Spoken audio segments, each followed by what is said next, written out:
Oke guys, welcome back to Daily Charting with Toshi, di mana kita akan daily chart your favorite cryptocurrencies. Oke, dan sekarang kita masuk ke DCWT sesi pertama, di mana di sesi pertama ini kita akan lebih fokus ke Bitcoin, Ethereum, dan juga macroeconomics. Dan dalam 24 jam terakhir kita bisa di sini market merah merona ya. Wow, semuanya cenderung merah ya. Adalah satu dua yang enggak. Oh, ini stablecoin. Ya, rata-rata merah lah ya. Nah, jadi ini semua terjadi karena newsnya buat yang nggak tahu apa, kemarin kita ada keluar data average hourly earnings, non-farm payrolls, dan yang paling terakhir adalah unemployment rate. Dan ya gara-gara 3 data ini market bergejolak ya. Nah, jadi lagi-lagi saat TCI mengingatkan ada possibility volatility, ya hati-hati beneran karena kita bukan clickbait gitu ya. Saat kita bilang ada resiko, ada kemungkinan bisa market bergejolak, itu beneran ada datanya, kita nggak mengada-ngada begitu. Dan buat lo yang sudah dengar dari 2 minggu lalu, ya harusnya sih nggak terlalu kaget ya. Dan ya kita tahu ya dalam 2 minggu ke belakang itu sampai sekarang ya, atau lebih tepat sampai kemarin lah ya, itu datanya penuh banget. Cuma ada libur di hari Senin aja, Senin Senin kemarin gitu. Jadi di minggu sebelumnya Senin sampai Jumat penuh, lalu di minggu ini Selasa sampai Jumat begitu. Jadi alhasilnya apa? Ya kita bisa sendiri di sini ya, kondisinya itu BTC dari week tertinggi ke week terendah itu minus 19,36% ya. Ya itu dia, memang market seperti itu. Dan kalau gini, kita tahu ya bahwa pada faktanya ya fundamental dan TA itu dua-duanya berguna. Nah, jangan sampai ada yang gini, wah tuh udah yang benar fundamental menggerakkan market. Ya enggak juga gitu, pada faktanya fundamental kadang-kadang sulit juga ditebak gitu. Karena kita misalkan bilang, wah ini harusnya bagus nih hasilnya, lu mau ngelong nih, wah ini harusnya bagus nih, udah pasti ngepump, lu ngelong, taunya bener ya hasilnya bagus sesuai harapan lu, ternyata market malah ngedam. Itu sering kali terjadi. Nah, apakah kalau kayak gitu berarti fundamental nggak guna? Enggak, tetap juga berguna. Tapi cara pemakaiannya itu loh, itu banyak orang yang cara pemakaiannya berpikir bahwa fundamental ini adalah satu alat untuk kita kaya sehari, dan itu udah dari zaman dulu ya. Dan bukan cuma di kripto, di forex pun sama dulu ya. Nungguin NFP, nungguin unemployment rate gitu. Wah, gua berteori bakal begini ya. Udah gitu kita buka posisi long. Sebelum buka udah buka sebelum si datanya keluar buka dulu posisi long. Taunya apa? Liquid ke bawah. Itu sering terjadi. Nah, jadi jangan gunakan fundamental atau news-news penting sebagai sarana pengen cepat kaya sehari, yang ada malah boncos dalam sehari begitu. Nah, tapi di waktu bersamaan juga orang-orang TA jangan bilang, lihat tuh fundamental nggak guna. Pada faktanya ini bisa tembus support, tembus resisten karena apa? Ya beberapa data fundamental kemarin yang membuat market ekstra bergejolak. Begitu. Jadi makanya apa? Sekali lagi gue ingatkan, kita campurkan gitu ya. Kita kombinasikan TA dengan fundamental. Gitu. Misalkan kayak biasalah kita ngomong ya. Kita punya posisi futures deket-deket ke jam-jam keluar news ya, jangan dipaksain gitu buat lo yang konservatif. Pertimbangkan untuk tutup posisi kalau belum kena target TP. Gitu ya. Oke, balik lagi ke TA. Untuk ke TA sendiri kita bisa di sini kondisi Bitcoin adalah dia daily close di bawah dari 54.000 dan week terendahnya itu mencapai di 52.546. Ya jadi gini ya, ini ada satu tren yang suka gue kadang-kadang ngakak juga sih ya. Setiap kali BTC tembus 60.000 udah nih kita nggak akan lagi di bawah 60.000. Lucunya setiap kali banyak orang yang ngomong kayak gitu malah ngedam lagi di bawah 60.000 gitu. Nah kenapa bisa seperti itu? Ya karena ya kalau menurut gue sih simple. Ya mungkin dia nyangkut di posisi lebih atas, jadi pengen cepet-cepet naik. Itu kayak coping gitu ya. Dia berusaha, dia berharap itu menjadi kebenaran dengan dia ngomong. Padahal market nggak peduli gitu. Wah udah nih BTC nggak akan di bawah 60.000 lagi.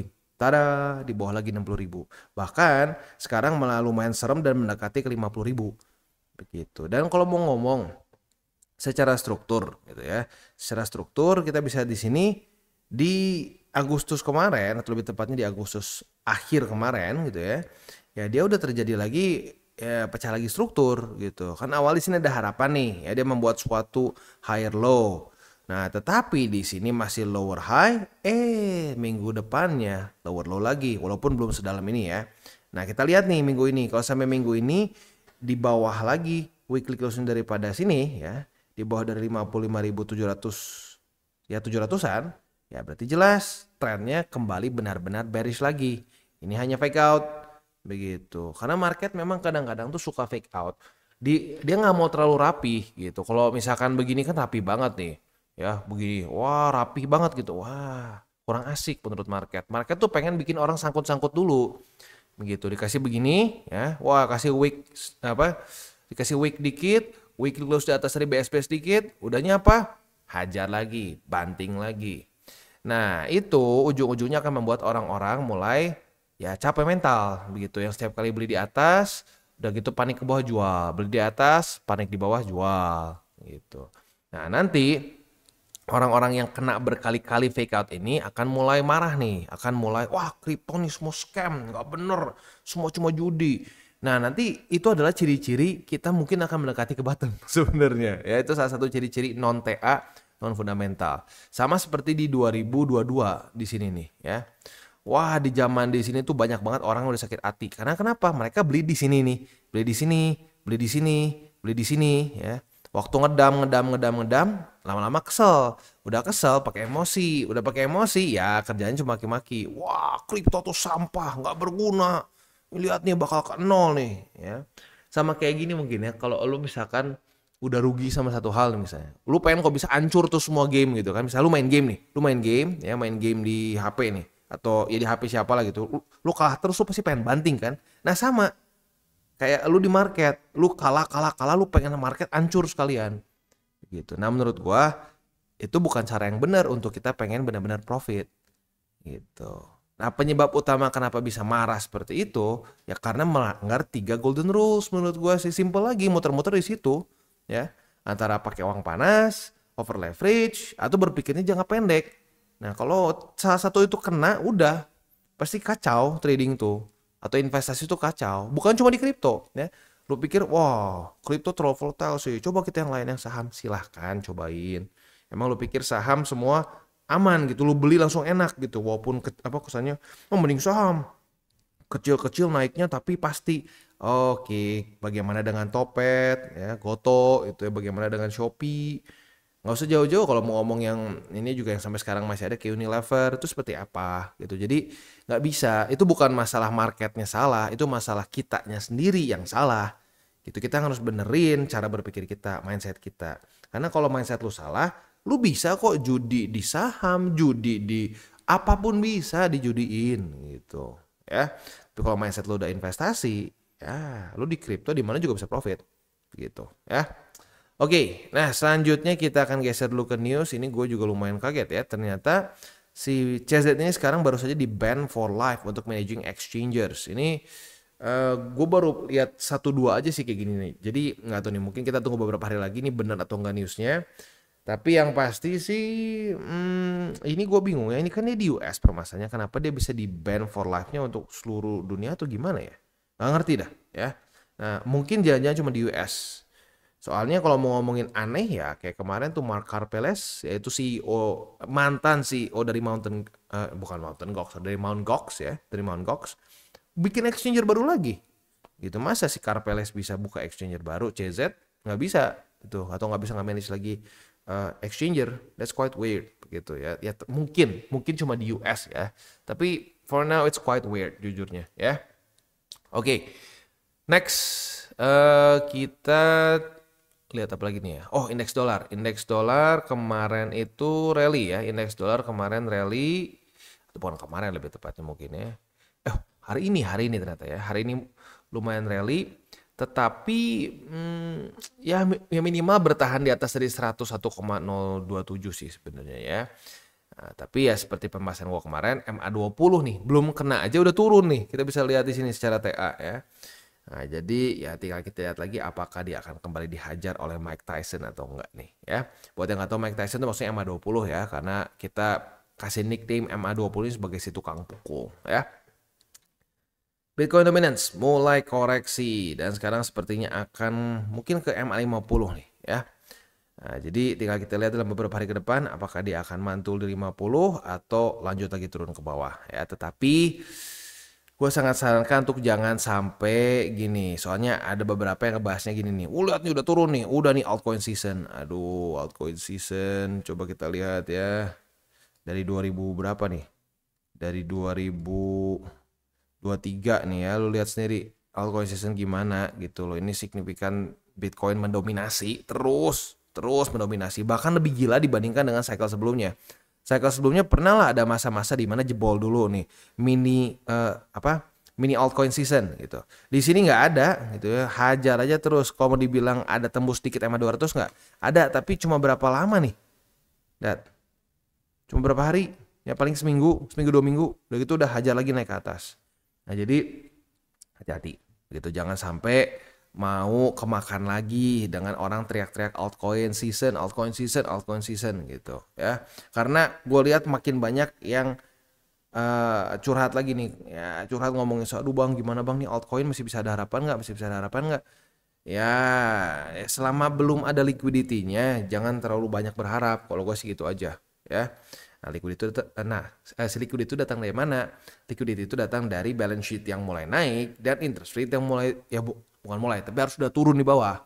Begitu. Nah, dua hal itu yang bisa mengundang liquidity dan sekarang masih belum. Begitu, as simple as that. Gitu, ya. Oke, jadi kurang lebih seperti itu untuk pembahasan makro kita pada hari ini. Selanjutnya kita akan masuk ke buy limit. Tetapi sebelum kita masuk ke buy limit, seperti biasa gue akan disclaimer dulu bahwa semua konten dari TCI bukanlah financial advice. Ini semua bentuknya adalah edukasi.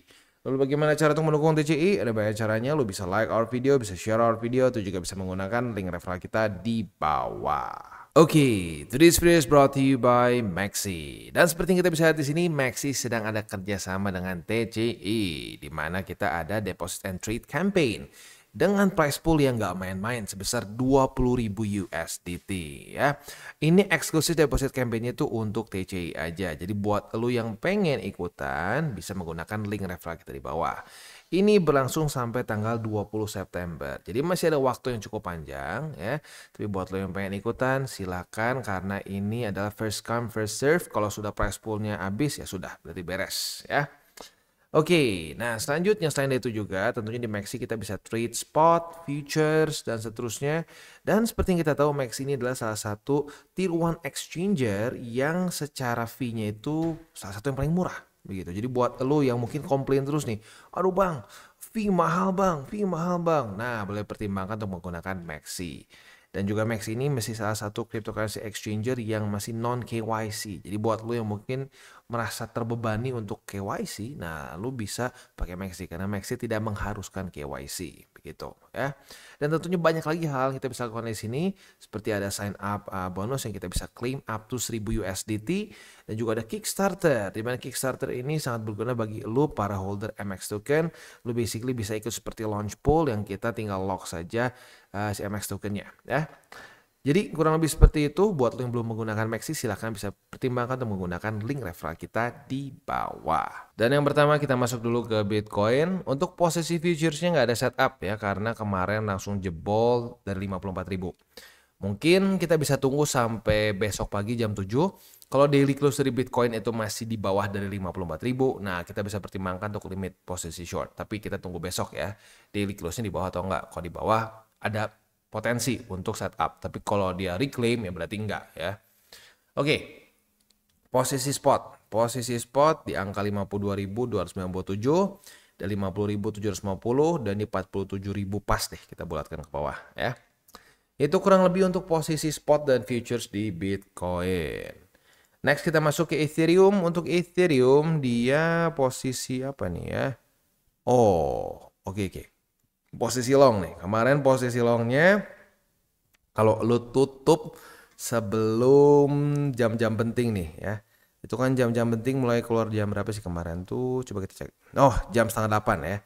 Nah, lu di sini lu tutup di 7:30 aman ya. Tapi kalau lu paksain ya dan lu buka terus ya berarti cut loss-nya berarti berapa persen nih? Cut loss 6%-an. Ya nggak gede-gede amat sih, tapi ya kena.